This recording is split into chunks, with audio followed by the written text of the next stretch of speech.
ঢাকার দুহার উপজেলার বারহা হাবেলুদ্দিন উচ্চ বিদ্যালয়ের সিনিয়র শিক্ষক ও দুহার উপজেলা বিএনপির নেতা হারুনুর রশিদ মাস্টার হত্যায় খুনিদের বিচার এবং এর সাথে জড়িত মাস্টারমাইন্ডদের গ্রেপ্তারের দাবিতে প্রতিবাদ সমাবেশ অনুষ্ঠিত হয়েছে। শুক্রবার বিকেলে নয়াবাড়ি ইউনিয়নের ১, ২ ও ৩ নং ওয়ার্ডের সর্বস্তরের জনগণের আয়োজনে ইউনিয়নের বালেঙ্গা বাজারে এ সভা অনুষ্ঠিত হয়।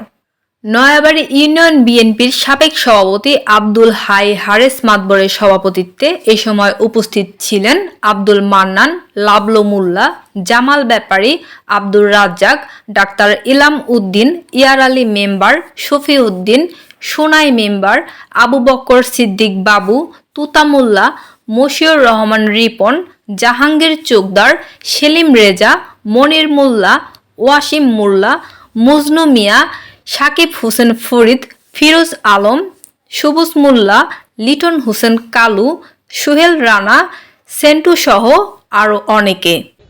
অন্যায় যারা করছি তারা কোনোদিনই শাস্তি তারা পাবে, এর মধ্যে কোনো ভুল নাই। এখন সন্ধ্যা কাছে আমার একটু দোয়া আছে, যার জন্য আজকে আপনাদের সবার সাথে আমার সাক্ষাৎ হয়ে আমি খুব আনন্দ পাইছি।